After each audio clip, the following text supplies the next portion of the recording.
They are taking it up on people who they think or suspect that are involved in Bobby Wine's successful disappearance from where they expect him to be.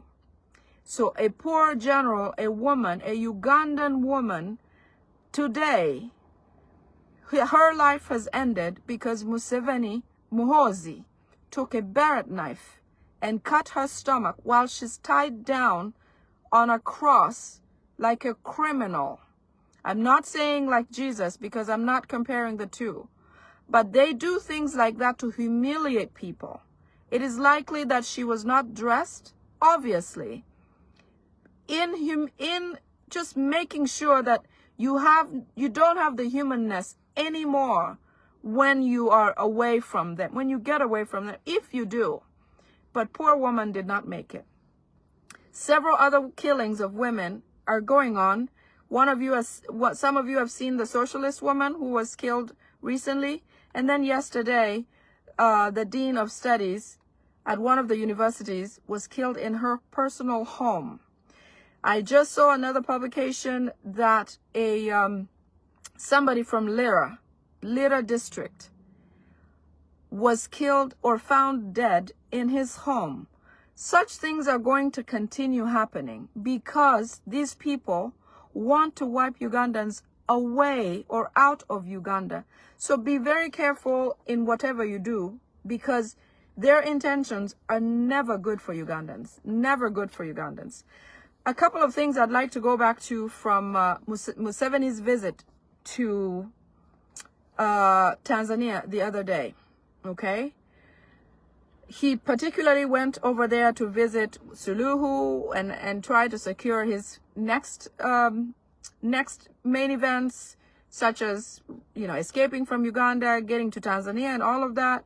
He met several people, including Kagame, Suluhu, some military executives from North Korea and China.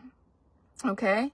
And all of their meetings are pertaining to trying to keep him in power and trying to formulate a dynasty in Uganda. So Museveni's actual intention is to try and make sure that he retains power and continues to pass on to his children and so on and so forth. Okay? So their main focus right now is to make sure that they take over and continue to exist in Uganda for life, for good, and their children and their children's children too. So in the advice in their meeting with Kagame, Muhoozi, Museveni, China military executives, North Korea, they requested Museveni to give them youth. You see how much he arrests youth without explanation, this, that, and the other. His plan is to try to send them away from Uganda so that he can sort of have an explanation for where those youth went. Because right now, the UN Human Rights is asking, where are these people? What happened during the elections? In an effort to try to deflate that pressure, he would like to send these youth to countries like those so that they can go for good. They send them to work in mines, whether they pay them or not, whether they live or not, he doesn't really care. So they've asked him for those types of people. Many of you have seen some who have ended up in Russia, fighting a war that they don't even know. They didn't know they were going to fight. So they've asked him for over 300 youth to go to those countries so that they can go and work with them. Museveni also asked North Korea to teach him how to make Uganda like North Korea. Okay? So they advised him and they said, a couple of things you're doing the wrong way. Okay? The way you are killing these people in open, broad daylight, or shooting them or butchering them or whatever you're doing, arresting them and putting them in safe houses and things, they said that's not the right way. So they recommended Museveni to try to do a slow poison type of thing, which you see in other countries, and he's happy to do. So all of those kind of mirror to what he's trying to do now. He's going to try to release all political prisoners because he has a new way of eliminating people. That's why you don't understand why today morning that general is gone, just like that. After a meal, after a nice evening, after spending a good night, the next day the guy is gone. Same thing happened to Twikiriza, the other gentleman who passed about 3 days ago. Okay, so they're telling him he has to do things like that. Museveni has also given away River Nile to China and North Korea for projects. He's going to make it look like they're trying to generate power for Uganda. But as you know, we make power in Uganda and send it to Rwanda. Rwanda doesn't lose power ever. But in Uganda, you have power for a few hours in a day, and the next day there's no power. Things like this are going to continue happening because now that he has given it to China and North Korea to mine gold and all other minerals in the rivers, Uganda is going to further see a decline in power availability, okay? But the river is gone. He has given it away so that these people can help train him and his military to be like the North Korean military. All the wetlands in Uganda have been given to these people as well. Luzira and the greater Mukono area have all been given away. Museveni also had a different witch doctor that he met from Burundi, which this witch doctor has given him some instructions to go and perform on the River Nile, to tell Museveni, he assured Museveni that Bobi Wine is actually in Uganda and he's going to make him crazy. So that is excitement, obviously, for him. He's now going to follow whatever this person is going to tell him.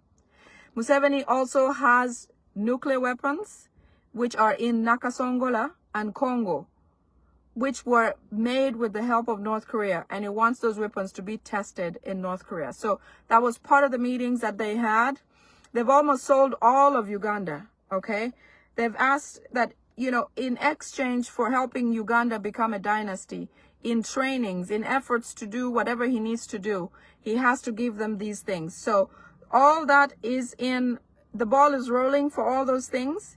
He also requested for intercontinental ballistic missiles for his defense, because Museveni, like I said, knows what is chasing him. And he's meeting these people because he knows that they are enemies or they don't work with the Western world quite well. So because he won't get these such things from the US or Europe, he goes to their enemies to try to make friendships with them. He also has requested for Patriot missile defense systems to try to intercept drones and missiles or aircrafts that will come into Uganda to attack him. Like I said, he knows that it is coming, and so he's trying to prepare himself. He has requested that in case the US or Europe attacks him, that the presidents of North Korea and China help him out with, because right now they seem like a big threat to him. That was part of their meeting. They have accepted all those requests, but they want him to do those things such as release political prisoners and stop dirtying his name in the media, because he thinks that Museveni came. He believes that since he came with the barrel of a gun, he has to maintain himself in power the same way. But the other people that he's meeting with are telling him that's not the way to do things. So you will see a lot of these things happening. In the end, they had some NDAs, non-disclosure agreements signed to try to work together to make these relationships work. But they are all very fearful because apparently in Congo, they've gotten word that a lot of their rebels, M23 and ADF, more than half have been destroyed. More than half of the ADF in Congo have been destroyed. And Kagame is aware. So Museveni thinks they'll probably come through from after Congo. They will get into Rwanda and get into Uganda. So he's completely afraid of those things. And that's why he's making such dangerous moves. So when you see things like this, you know that this man is making effort to not clean up his name like he thinks he's doing or wants to make the Western world thinks. He's trying to get even deeper, more dangerous to Ugandans. Let us be careful, because everything that these men or these people do are not to our benefit. In fact, they're doing these things to destroy us, to continue destroying our country. So I'm coming up with this because I want us to know and be careful. And all be careful. Protect your families, protect yourselves. Share this information widely. Let everybody know. And be careful. When you see these people around, they don't like you. They don't love you. They're here to make sure you don't exist. Okay? I think that is all of the security alerts I have for today and yesterday. Let us be vigilant. Anytime they try to make these moves that look really nice, they're not meant for you. Anytime they speak about really great things, they're not for you. They're not for Ugandans. Anytime he does anytime something terrible happens, it is them. Anytime a cleanup attempts to happen, it is also them. So what we want to do is be careful. Pray for our president. Keep working for change. Don't give up. We are winning this. Call State Department. I have the number. I'm going to post it on my page. Do whatever you can with what you have, wherever you are, to protect yourself and continue the revolution. We will get there. We will arrive. We will make it happen. I am more hopeful than ever before that change is coming to Uganda. Change is coming. I saw a post, somebody posted a picture where Muhoozi is with U.S. ambassador, and apparently there's a statement saying that because Muhoozi has apologized, now they're going to reverse all the attempts to put sanctions on Ugandan officials. I don't think that is true. That cannot be true because Senator Jim Risch assured us that his apologies fell on deaf ears. Okay, they're illegitimate because they continue to perform these atrocities.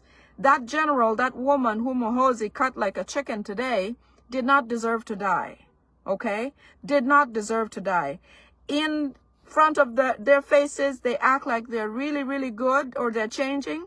In the back, they're slaughtering Ugandans. So many Ugandans are lost, dead, never seen before, killed, held in safe houses. All of the president is away from his home. All of the vice presidents, all the foot soldiers. We can't pretend like Uganda is normal because it's not. There is no normalcy in Uganda yet because in broad daylight, they look like they're okay. At night, they're butchering Ugandans like animals. Let's stay on it, stay on top of it. We're here. We're doing the best we can. We're sharing information. We're filing with the ICC. We are, other reports have been sent to Human Rights Watch. Share your reports. If you have anything documented, valid, send it to us. All these things I give you, I file them first. So I have credible sources of information that I always work with. And all this is going to where they should go. Okay? You can trust me on that. Let's keep working hard. Soon there'll be new updates. Soon, happy birthday, President. Happy birthday, His Excellency